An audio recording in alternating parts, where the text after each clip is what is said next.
그런데 이제 알레르기 질환을 그냥 방치를 하게 되면 저는 좀 신경을 덜 썼던 시기도 있었던 것 같아요. 그런데 방치를 좀 하면 그 순간에 이제 성장에 영향을 좀 주는 걸 느꼈거든요. 그거에 대해서는 환자 네, 케이스가 그러니까 있어요. 이게 교감과 부교감 신경을 가지고 조금 얘기를 하자면 우리가 교감과 부교감은 이게 항상 뭐 이렇게 얘가 나타나면 사라지고 얘가 없어지면 나타나고 하는 게 아니고 두 개가 동시에 나타나요, 계속. 계속 작용을 하는데 더 활성화되느냐, 뭐 더 내려가느냐 이런 거죠. 그러니까 우리가 아토피가 심해지고 관리를 잘 안 하고 이렇게 하게 되면 이거는 우리 몸의 지속적인 스트레스거든요. 그럼 스트레스를 받으면은 교감신경은 계속 자극을 받아요. 그거에 대한 대처를 하게 하는 거죠. 그러면은 이 교감신경이 더 활성화가 되면은 부교감신경이 조금 더 내려가도록 자꾸 작용을 해요. 그러니까 우리가 소화하고 몸의 대사 기능을 잘 할 수 있게 하는 거는 지금 급하지 않아.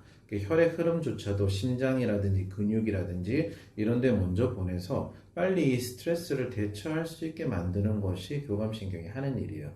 그러니까 방금 얘기했던 것처럼 아토피가 관리가 제대로 잘 안 되면 만성적으로 계속 스트레스가 되겠죠. 이것들은 우리 몸의 성장이나 대사 과정 등을 억제하는 역할을 하게 되고요. 실제로도 보면은 그런 스트레스 노출이 많으면 성장은 둔화가 돼요. 그래서 이런 관리를 잘 해가지고 하는 거는 아이들이 성장에 되게 도움이 되고, 이 만성적인 스트레스는 꼭 성장뿐만이 아니라 뇌 기능이라든지 다른 여러 가지 관절에도 영향을 줄 수 있기 때문에 지금 당장이 아니라도 40대, 50대 우리 아이들이 이제 성인이 돼서 나타내야 될 문제점을 영향을 미리 주고 있는 것일 수도 있어요. 그때 가서 열심히 관리를 해서 좋게 할 수도 있겠지만 지금부터 관리를 좀 더 잘해준다면 나중 돼서 너무 힘들지 않게 대처를 할 수 있겠죠. 네. 저도 이렇게 열심히 기능의학병원 다니면서 아이들 알레르기 관리를 하고 살 때는 사실 이 정도면 거의 괜찮아 하정 정도로 네. 너무 좋은데 사실 또 먹는 게 또 나빠지면 더 다시 안 좋아지거든요. 그럼 결국엔 이거는 저는 졸업한다는 개념은 좀 없는 것 같다는 느낌을 받았어요. 어떻게 생각하세요? 네, 이것이 처음 시작하는 분들한테는 오히려 좌절하는 느낌이 될 수도 있을 수 있지만 진짜 그런 마음을 갖고 가져야 될 것 같아요. 암에 걸린 분들도 그렇고, 아이들 중에 이제 또 다른 부위이긴 하지만 자폐 아이들도 있잖아요. 그 친구들도 보면 완치를 갈 수는 없는 것 같아요. 근데 암이나 자폐 같은 경우는 다들 그렇게 생각해요. 완치될 수 없겠지 하지만 잘 관리해야지 하지만 아토피 같은 경우는 그런 생각보다는 이게 완치가 되고 치료가 됐으면 좋겠다. 왜냐면 어릴 때 있던 것들이 성인이 되면 원래 다 많이 없어졌잖아요. 그래서 그런 생각들을 참 많이 갖고 있는데 현대에서 보면은 자꾸 재발하는 경우들이 생겨서 계속 가져간다는 느낌이 저도 좀 더 큰 것 같기는 해요. 그러니까 늘 좀 더 건강을 관리해주고 음식을 관리해주고 살아가는 것이 좋고, 하지만 저희들이 문명생활과 사회생활을 하니까 평생 그렇게 살 수는 없잖아요. 그러다 보니까 이것을 주기적으로 잘 조절하면 어떨까? 만약에 식사 같은 경우에 보면은 완벽한 케톤식은 아토피에 훨씬 좋지만 이런 식으로 어느 정도 치료가 되면은 약간 탄수를 허용해주는 저탄고지를 갖거나 또는 치팅데이를 만들어서 아이한테 이제 기쁨도 좀 주고 생활을 하다가 또 나빠진다면 다시 어떤 키토제닉으로 가면서 조절해주는 것으로 완급 조절을 해주는 것으로 간다면은 너무 괴롭지 않고 평생을 갈 수 있을 거다.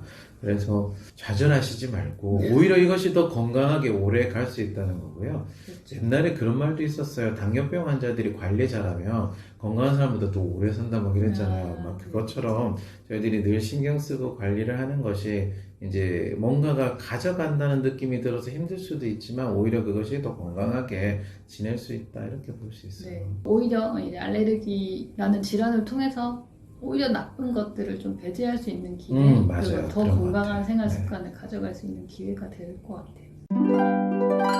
추가로 이런 알레르기 질환 가진 아이들을 키우는 부모님들에게 해주고 싶은 이야기가 있으실까요? 우리가 방금 앞에서 얘기했던 것처럼 이제 정말 치료가 잘 됐다고 생각했는데 또 활성화되니까 좀 좌절하는 어머니들도 계세요. 정말 이렇게 열심히 했는데도 이게 안 된다 뭐 이렇게 생각할 수도 있는데 정말 우리가 제대로 알고 관리를 한다면 그런 부분들이 많이 줄 수 있으니까 너무 실망하거나 좌절하지 않았으면 좋겠고요.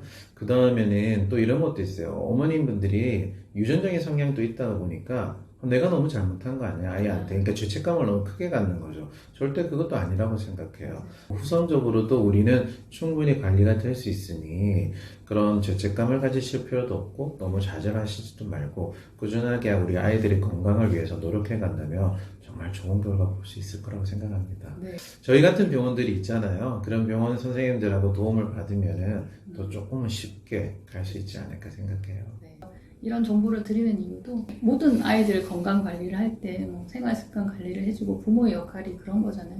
그거의 한 영역이라고 보셔야지 이게 알레르기 진을 졸업시켜 주겠어 약간 이런 느낌보다는 그냥 일반적인 아이들 건강 관리하는 것처럼 좀 마음의 여유를 갖고 좀 대처하셨으면 좋겠어요. 같은 이야기긴 한데 하나 좀 마지막으로 추가해드리면 그런 것 같아요.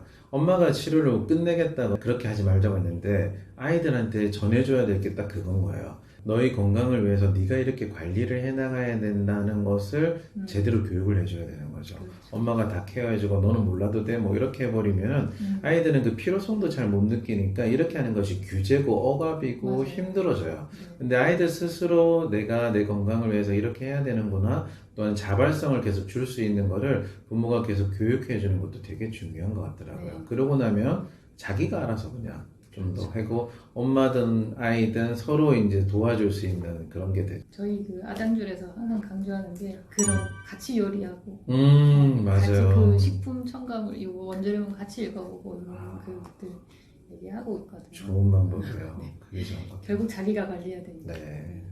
그렇게 접근하셨으면 좋겠습니다. 네. 네, 오늘 저희 손지영 원장님 모시고 알레르기에 관해서 여러 가지 얘기 나눠봤고요. 많은 아단줄 부모님들에게 도움이 되었으면 합니다. 들어주셔서 감사합니다. 감사합니다.